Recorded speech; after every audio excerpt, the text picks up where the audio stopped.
You can see it's raining here at Darlington. I've just been outside. I'm now covered in rain. But it's time to move on and introduce our next speaker. So Tim Haywood, who's here beside me on stage, is the Group Finance Director of Interserve, and he also picks up the remit of Head of Sustainability. And Interserve's been doing a lot of work on their sustainabilities plan, a copy of which I have here, which starts to recognise social capital as one of the capitals, the four capital elements. They also have a sustainabilities hub, a link to which is on the microsite. So again, for those of you that are watching from the office or from home, picking this up on the web stream, you can access that later, as indeed can the audience here. So over to Tim Haywood. Thank you very much, Andy.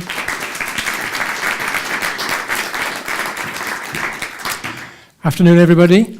I want to touch on 2 or 3 important things in the next 20 minutes or so. Who am I? Question we're probably all asking ourselves at some stage on a wet January. What am I doing here? I reiterate the point. And how does it all fit together? So apart from those small points, I think we'll quickly get through this lot. So, who am I? Let's get the confession out of the way first. I'm Tim Haywood. I'm an accountant.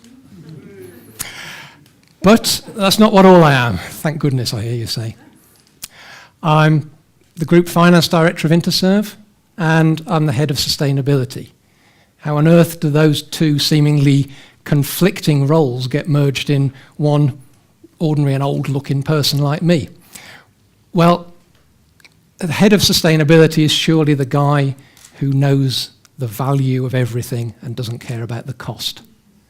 And the accountant, as we all know, is the guy who knows the cost of everything and doesn't care about value. Surely. Well, no. How did I get to be both of these things? Well, I just want to tell you a little personal story about how I get to be who I am. And it goes back to my daughter. I've got 2 kids and I'm proud of them both, but my daughter's the one who's been probing and prodding me along this particular journey. And when she was a toddler, she didn't even notice that I went to work, and she was just glad to play with me when I came back. As she got a little bit older, she'd notice that I wasn't there for chunks of the day and say, "Where are you going, Daddy?" And I'd say, "I'm going to work." As she got a little bit older again, a little bit less worried about herself and a little bit more interested in the outside world, and said, "Well, what do you do at work, Dad?" And then, as she got older into her teenage years and started studying business, she started saying, "Well, what's all that about? How does that work?" And probing and prodding and have some interesting conversations.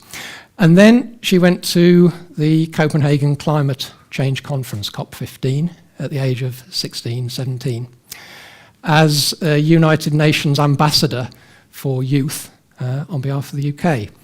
And she came back, and the dinner table conversations turned around, "Dad, you're in charge of a big business. You're not doing enough. There's more to business, isn't there, than just shareholder returns? There's more than just profit. You personally have got a responsibility to do something about the stuff that I've been lobbying governments about in Copenhagen." And she's right. And it's great that my mentor is my daughter. And it's great that I've got the responsibility, the power, the position to be able to influence a big organisation and to take it into a direction that Interserve was already going. Let's not make any bones about this. I'm not some zealot that's transformed an organisation into something it never was, but I had the power and the position and the remit to make a difference. And that's what I want to talk about now, is how Interserve has seized on sustainabilities and how it has latched onto social capital as part of that redefinition of what good looks like. Pauses for clicker to work. Waits in vain for clicker to work. Clicker works. Interserve, if you're Chris White MP, you may think Interserve is your archetypal megacorp. Look at us, worldwide, 50,000 people, turnover over £2.3 billion. That's a big organisation by anybody's account. And to some people, big is bad. To some people, this is exactly what we're trying not to be when we're talking about social value. Not the case.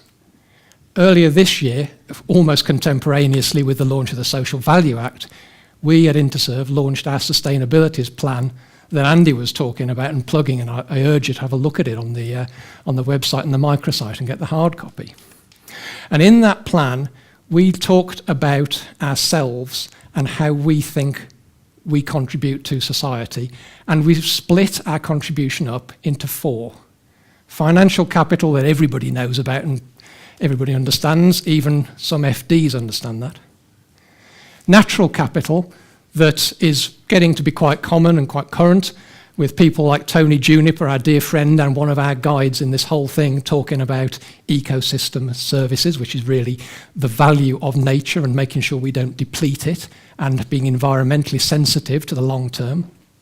Knowledge capital, which isn't the subject of any conversation here and is a real difficult and interesting one for us at Interserve, where we are trading on skills and knowledge and learning. I won't talk about that now. And then social capital. And that's where this and me links into what we're doing. And that's why I'm here, and that's what we're doing here. So, what is social capital as far as we're concerned? Well, it's fundamentally the things that make society thrive and flourish. And it's things like that there. Networks, communities, health, well-being, trust, yes, employment, connections, a sense of place, a whole load of things that you don't normally hear FDs talking about. But you do hear, and you should hear, companies increasingly connecting with, because all of that lot there not only makes society flourish, they present the opportunities for companies to flourish.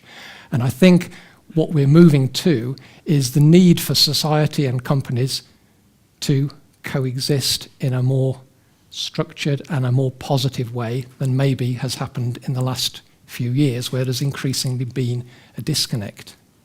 It didn't used to be this way. It used to be the case that you'd have some very good, enlightened employers, the Cadburys, the Rowntrees, the co-ops, Titus Salt, enlightened mill owners in the 19th century, who saw the role of the company and the employer and the role of society, employee, people, communities, as one homogeneous, coexisting, symbiotic thing. And I think we've lost sight of that. And with our drive to try to identify social capital as one of our key outputs, we're trying to sort of re-establish that link, because a company that operates in isolation from its society is predestined to fail. And a society that doesn't have linkages with the fundamental driver of wealth and employment and opportunities is also on a very narrow, sticky wicket. So what contributes to social capital? Some of these things here: education and employability, enterprise, innovation, investment, relationships. These aren't the only things that contribute to social capital, but they're the ones that I think have got a particular relevance and coherence for the business world. Because if you look at all that lot, a lot of that is really inherent in what makes a good business. But also, it's what's inherent in making a good society. We're having a clicker moment again. There we go. And a company has the opportunity, through its activities, to build or to erode social capital. For some purists, business activities themselves are inherently threatening to social capital. I don't subscribe to that. I believe, and always have believed, even before Daisy's intervention, that companies have great power, and with great power comes great responsibility. They have great reach. They have short communication channels. They can act decisively, and they can act with more resources than an individual can. And if you harness that, it's not a threat, it's a great opportunity to social capital. It was raining at the weekend, and I'd got no chance of going out in the garden, and I couldn't do my rowing. So I was leafing through back issues of Woman's Own magazine, as you do. And I came to the 1987 edition, and which was obviously well thumbed, and an article by Douglas Kay, K-E-A-Y, is that how you pronounce it? Anyway, which included a very famous saying, a very famous lady. Waits for clicker to work. There we go. There is no such thing as society, said Margaret Thatcher in Woman's Own magazine, 1987. And at first glance, she is irrefutably wrong. The whole of human endeavour should and surely is about creating society and making it flourish. But on further inspection, and I've actually read the transcript, that shows how rainy and dull it was and how little chance I got to garden at the weekend. What she was talking about was not the idea that society doesn't exist, but she was talking about how to make society work. And she was having a go at, in her inimitable way, the idea that you could sit back and allow society to happen to you by some all-encompassing, all-powerful, omnipresent, massively well-funded state, and that individuals and companies and third sectors should step up to the plate, because sitting back and allowing the state to do things for you, A, isn't good for you, B, isn't affordable. And now you're looking at the current situation and what is happening to the debate around the size of the state, the funding of the state, the role of the state. And one can't help thinking back to this 1987 statement about, okay, if society isn't what's given to you by the state, but what is provided for you by yourselves and your third sector partners and your companies, then that is becoming very relevant today, when we're probably in the process of discovering that we can't afford the size of government that we have already got, and that something else has got to step into that breach. And it's not inconceivable to see everybody playing a part in that, and that things such as a healthy workforce, skilled employees, using of a local supply chain, having relationships with the community in which you operate, that all of those things are actually part of the society that it's in the interests of companies to create. So, good old Woman's Own, that was an afternoon well spent. Now, what if we don't recognise and do something about social capital? What happens? Well, I fear that we are otherwise heading for what I might term the social capital bubble. And there are two precedents to this that I think are very good examples. So first of all, one of our other capitals that we look at, natural capital. I don't know how many of you have been following the work of Jeremy Leggett and Al Gore, talking about the risk that is being run by big oil and the shareholders in big oil, because on their balance sheets they have got reserves that are valued. However, the argument goes, at some stage in the future people will realise that those reserves cannot be exploited, because if they do, then we destroy the atmosphere, we destroy the environment, we destroy the world. So about 1/3 of the disclosed and valued reserves of oil companies are exploitable, and about 2/3 are notional. We are heading towards, in their view, a natural capital carbon bubble that will see the catastrophic decline of the value of big oil. That's maybe less proven at the moment. What we definitely did have was a financial capital bubble. And 2008 is long going to live in the memory of those of us who survived it as an example of what happens when you get over carried away and forget to look at all of the implications of the things that you are doing. Now isn't the time to give a lecture about what caused the financial capital bubble, but there were some overinflated assets and the demise of them caused untold damage, and that is a bubble, and it's one that we must seek not to repeat. So, taking our third capital, click, there we go, social capital.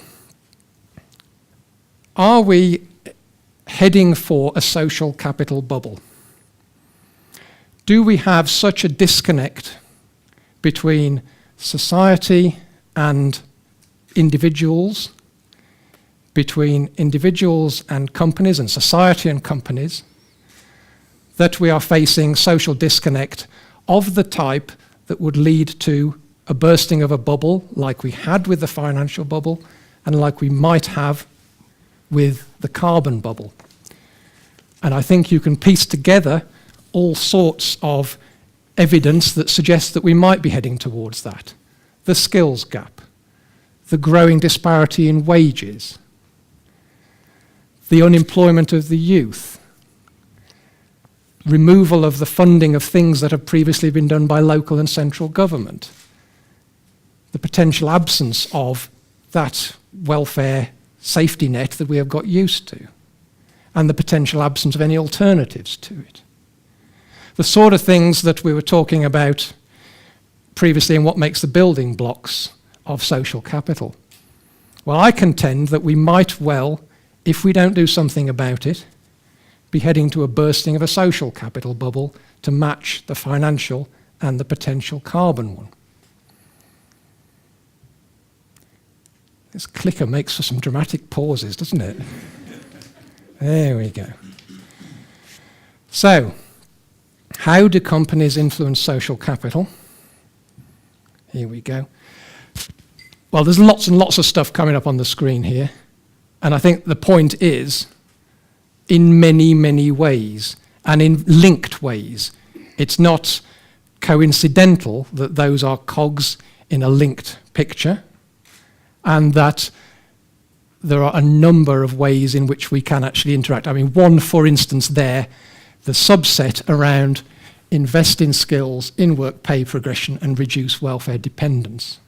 So if a company invests in the skills of its workforce, if it enables people to increase their skill sets and therefore earn more, that therefore will reduce their need for welfare top-ups, starts to address some of the challenges around the living wage debate that's raging at the moment, and that we have got something important to say in the next few weeks about, and therefore becomes, moves all the way around, so catalyses community building, etc., etc. Procurement, buying the same things, but as Landmark had said, locally, instead of buying from Big Core, putting the money back into local societies. All of these things contribute positively to social capital. Measuring it is a challenge, and it's a challenge that the Crown Estate have had a good start at, and it's a challenge that our joint venture company Landmark have made great strides in. And as a finance director, it's something that I recognise the importance of, because if you can't measure it, you can't value it. And we need to be tangible. We can't just be making broad sweeping statements that this is a good thing, isn't it? All of our sustainability programme is based around the business case for it. And business cases need measurements. They don't need to necessarily be only in financial terms. They don't need necessarily to be in year and short-termist and one-dimensional. They must embrace the four capitals. They must look long-term and holistically, but nevertheless they need to be hard-headed, and they need to be able to persuade people like me.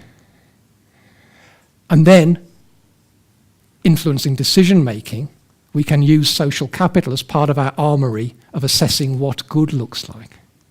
We've done this in West Yorkshire, where we built a series of buildings for the West Yorkshire Police, and put social capital at the heart of our delivery there.